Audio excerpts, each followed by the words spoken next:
Em transmissão ao vivo, o deputado federal Coronel Tadeu explicou como o Supremo Tribunal Federal passou a invadir as competências dos outros poderes e a necessidade de eleger senadores que possam modificar a dinâmica na qual o Senado se mantém omisso e não cumpre suas obrigações constitucionais.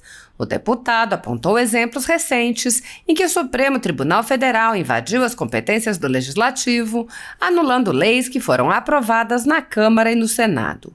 O deputado lembrou que no Brasil há 3 poderes: Executivo, Legislativo e Judiciário, que, pela Constituição Federal, deverão trabalhar harmônicos e independentes. Ele disse: tem acontecido isso? Não. Coronel Tadeu explicou. A coisa está muito tensa. Por exemplo, a Câmara e o Senado aprovam o Piso Nacional da Enfermagem, o presidente sanciona e o Supremo corta. Isso não é bom. Está muito tensionada essa relação e não é de hoje. Já de há muito tempo que a gente tem visto que o Supremo Tribunal Federal tem tomado decisões que flagrantemente invadem a competência do Legislativo e do Executivo.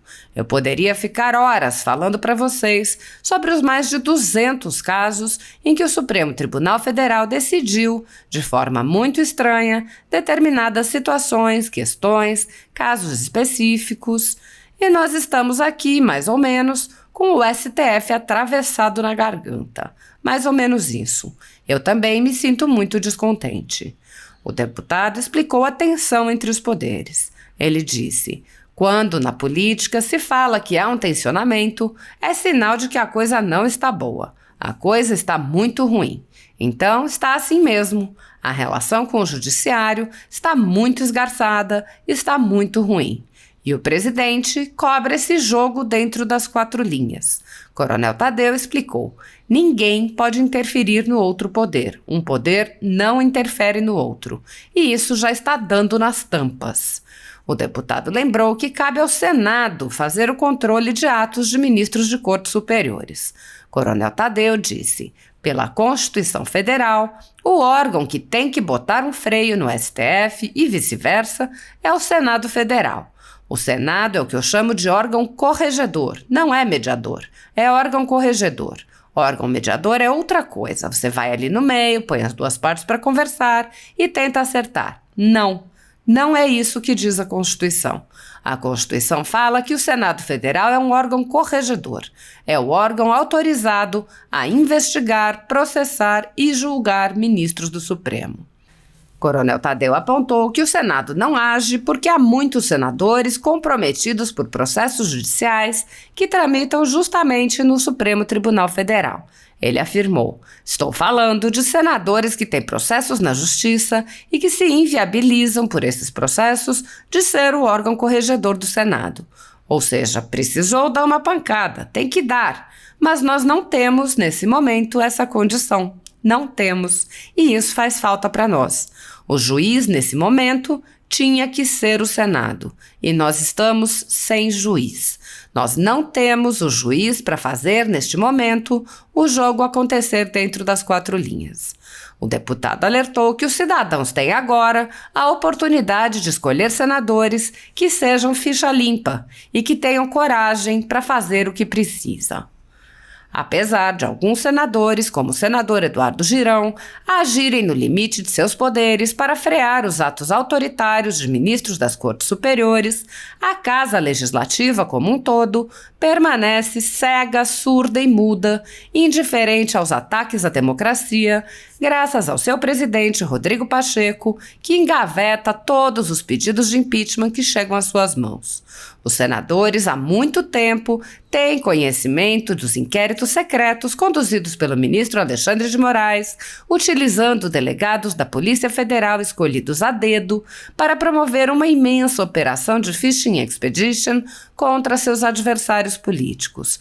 O desrespeito ao devido processo legal e a violação ao sistema acusatório relatório são marcas dos inquéritos políticos conduzidos pelo ministro e já foram denunciados pela ex-procuradora-geral da República, Raquel Dodge, que promoveu o arquivamento do inquérito das fake news, e também por inúmeros juristas, inclusive em livros como Inquérito do Fim do Mundo, Sereis como Deuses e, no mais recente, Suprema Desordem, Juristocracia e Estado de Exceção no Brasil. O ministro Alexandre de Moraes também já foi chamado de xerife pelo então colega Marco Aurélio Mello pelos excessos cometidos em seus inquéritos. Apesar das constantes denúncias, o Senado brasileiro segue inerte. Os senadores sabem sobre os jornais que foram estourados e tiveram todos os seus equipamentos apreendidos e sabem sobre os jornalistas perseguidos, presos e exilados. Os senadores não apenas foram informados sobre a invasão de residências de cidadãos e apreensão de bens, mas também viram sem qualquer reação a quebra de sigilos de um de seus próprios membros, o senador Harold de Oliveira. Os senadores sabem que muitos meios de comunicação vêm sendo censurados. Os senadores souberam sobre a prisão do deputado Daniel Silveira. Foram informados sobre o grave estado de saúde do jornalista Wellington Macedo quando estava em greve de fome após ser preso por mostrar uma manifestação. Também foram informados sobre o jornalista Oswaldo Eustáquio, que perdeu o movimento das pernas em um estranho acidente enquanto esteve preso por crime de opinião. Os senadores sabem que o jornalista Alan dos Santos se encontra exilado. Os senadores sabem que ativistas passaram 1 ano em prisão domiciliar, sem sequer denúncia, obrigados a permanecer em Brasília, mesmo morando em outros estados. Sabem sobre a prisão de Roberto Jefferson, presidente de um partido, e sua destituição do cargo a mando de Moraes. Os senadores sabem da censura a parlamentares. Os senadores sabem que jornais, sites e canais conservadores têm sua renda confiscada há mais de 1 ano. Os senadores conhecem muitos outros fatos. Mesmo assim, todos os pedidos de impeachment, projetos de lei, requerimentos de CPI seguem enchendo as gavetas do senhor Rodrigo Pacheco. Há mais de 3 anos, o ministro Alexandre de Moraes conduz, em segredo de justiça, inquéritos políticos direcionados a seus adversários políticos. Em uma espécie de parceria com a velha imprensa, matérias, reportagens e relatórios são admitidos como provas, sem questionamento, substituindo a ação do Ministério Público e substituindo os próprios fatos, e servem como base para medidas abusivas que incluem prisões políticas, buscas e apreensões, bloqueio de contas, censura de veículos de imprensa, censura de cidadãos e parlamentares, bloqueio de redes sociais, entre muitas outras medidas cautelares inventadas pelo ministro, sem qualquer chance de defesa ou acesso ao devido processo legal. O mesmo procedimento de aceitar depoimentos de testemunhas suspeitas e interessadas e tomar suas palavras como verdadeiras se repete em diversos inquéritos nas cortes superiores. A Folha Política já teve sua sede invadida e todos os seus equipamentos apreendidos a mando do ministro Alexandre de Moraes. Atualmente, toda a renda do jornal está sendo confiscada a mando do ministro Luiz Felipe Salomão, ex-corregedor do Tribunal Superior Eleitoral, com o aplauso dos ministros Luiz Roberto Barroso, Alexandre de Moraes e Edson Fachin. Há mais de 14 meses, todos os rendimentos de jornais, sites e canais conservadores são retidos sem qualquer base legal. Se você apoia o trabalho da Folha Política e pode ajudar a impedir o fechamento do jornal, doe qualquer valor através do Pix, utilizando o QR Code que está visível na tela ou o código ajude@folhapolitica.org. Caso não utilize Pix, há a opção de transferência bancária para a conta da empresa Raposo Fernandes, disponível na descrição deste vídeo e no comentário fixado no topo.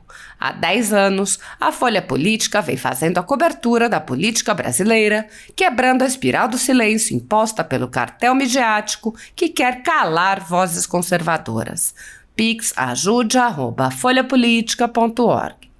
Assista. Vamos ao um outro assunto. Eu saí agora do clube de tiro, né? Tava no clube de tiro de Álvares Machado, CTAM. Tava conversando lá com os atiradores. tinham alguns colegas, tinha até uma foto aqui, deixa eu ver se eu mostro a foto dos atiradores aqui, que eu preciso até publicar, deixa eu ver se ela já passou para outro celular. Passou aqui, ó. Tava aqui com a galera aqui no Clube de Tiro, vou mostrar aqui para vocês, ó. Aqui, ó, a gente lá no Clube de Tiro. Clube de Tiro Álvares Machado, tava conversando lá com o Braulio, com o Kelks, com o Monteiro, trocando uma ideia com a galera. E aí vem aquela pergunta, jogar nas 4 linhas, o que é jogar nas 4 linhas? Vamos lá, gente, eu quero explicar isso para vocês mais uma vez, eu não vou me cansar de explicar o que é isso, jogar nas 4 linhas que tanto o presidente fala. Então vai uma aulinha aqui bem rápida e muito importante para todos vocês aprenderem.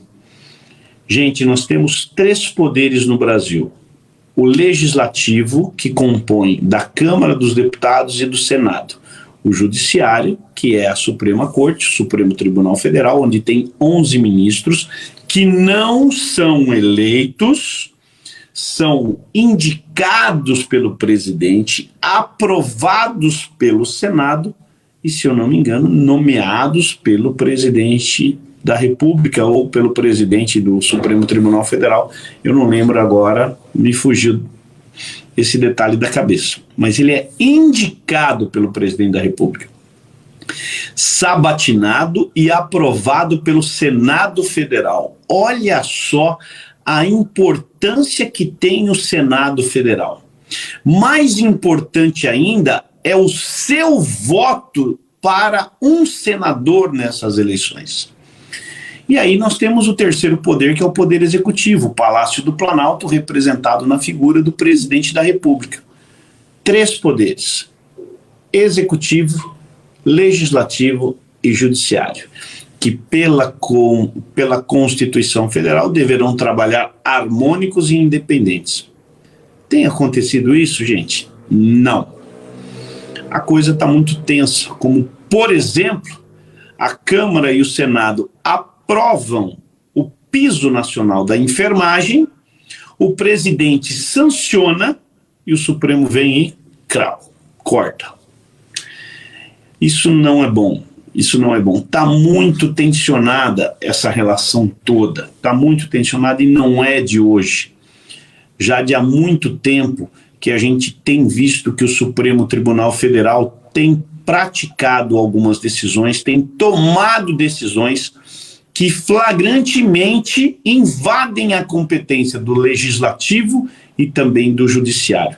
Eu poderia aqui ficar horas e horas falando para vocês os mais de 200 casos em que o Supremo Tribunal Federal decidiu de uma forma muito estranha determinadas situações, questões, casos específicos, e nós estamos aqui mais ou menos com o STF atravessado na garganta, mais ou menos isso. Eu também me sinto muito descontente. E onde eu quero chegar com esse papo aqui com todos vocês nesse momento? Agora, eu vou pedir para todos vocês aí, deixem um comentário de onde vocês estão falando, por favor. Tem alguém falando já de Minas Gerais, falando do Cleitinho, é o meu candidato aí em Minas, que está falando o João Moraes, né? Deixa eu ver se tem mais alguém aqui que deixou comentário de onde está falando, que eu estou pedindo agora para todos vocês, né? A Áurea também está assistindo essa live de Minas Gerais, o João Moraes, Minas Gerais, repetiu aqui novamente. Então tem bastante gente. Deixa aí mais ou menos. A Denise está falando de São Paulo. Que mais aqui? Tem muita gente. Olha, do Rio Grande do Sul, de Viamão, o Edgar. Então vamos lá, vamos continuar. Deixa só o comentário aí de onde vocês estão falando, né? Ribeirão Preto está falando da Paraíba, do Paraná, a Gerlane de São Paulo, Castro Alves, Bahia. Olha que bacana, gente. Obrigado aí vocês estarem interagindo. Eu dei essa parada justamente porque o que eu quero comentar com vocês agora, eu pedi para vocês justamente dizerem de onde estão, para eu ter noção de onde está indo essa live, que essa live ela precisa ir longe, mas longe, longe mesmo. O que é jogar nas 4 linhas? Vamos lá, gente. O que tem acontecido? Há, como a gente diz, tem um jargão na política que fala, há um tensionamento. Né? Quando fala assim, há um tensionamento, é como você pegar aqui, ó, um tensionamento. Olha a minha máscara aqui, que eu estava na Santa Casa de Presidente Venceslau. Ó, eu vou tensionar, eu vou puxar. Um puxa de um lado, outro puxa do outro, e assim vai. Ó. Há um tensionamento, gente. Quando na política se fala que há um tensionamento, que algum político fala isso, é sinal, a coisa não está boa. Não está boa.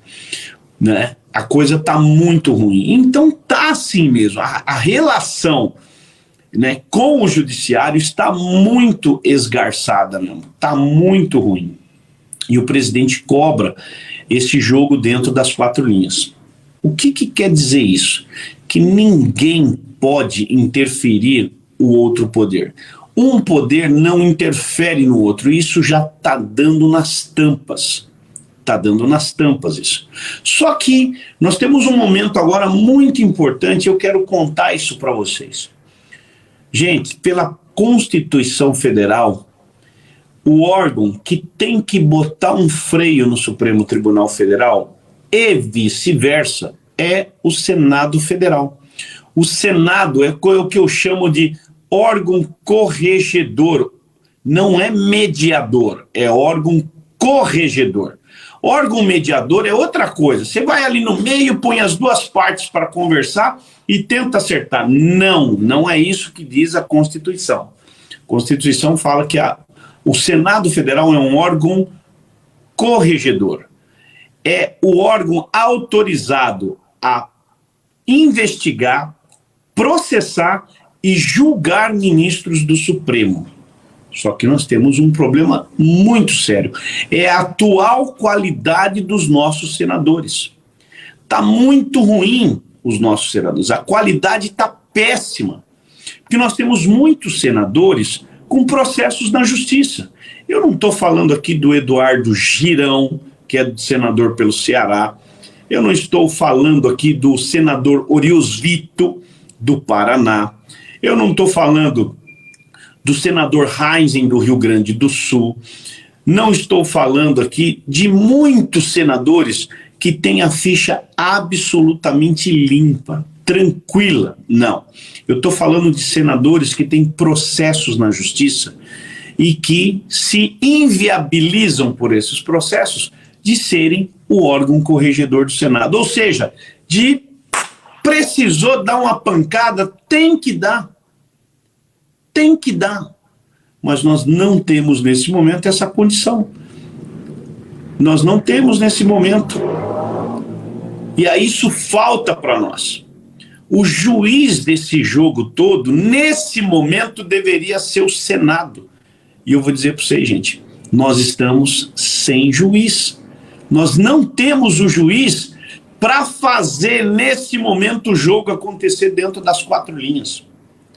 Como é que nós vamos fazer isso? Muito simples. Prestando atenção. E quando eu pedir para todos vocês dizerem de onde vocês são, é para saber que eu tenho gente aqui de vários estados. Então já passou aqui, ó, Rio Grande do Sul, de Viamão e Cruz Alta, que a Ângela acabou de dizer para a gente, Minas Gerais, Bahia, e tem outros estados aí. Então essa live precisa chegar porque é muito importante que a gente eleja senadores que estão alinhados com o Bolsonaro, gente. Que sejam ficha limpa e que tenham coragem para fazer o que precisa. Aqui em São Paulo, por exemplo, eu estou em campanha pelo astronauta Marcos Pontes. Nada contra a Janaína Pascoal, deputada estadual, nada contra ela. Mas eu estou alinhado com o Bolsonaro e eu quero o astronauta Marcos Pontes lá. E você no seu estado? Qual é o senador que você vai votar? Qual é o senador que você vai fazer campanha? E eu acabei de falar isso no Clube de Tiro, que essa mensagem precisaria chegar aos 140 milhões de eleitores que nós temos no Brasil. porque tá todo mundo perdido. Gostei aí da Maria de Fátima, que acabou de escrever. Daniel Silveira, Rio de Janeiro. É isso aí, Maria. Então tá aí, ó. São José do Rio Preto é 222, tá aí afinado com Marcos Pontes. A gente tem que fazer uma corrente no Brasil inteiro, porque senão a gente vai continuar sem juiz. Isso é muito ruim, gente. Muito ruim mesmo. Por favor,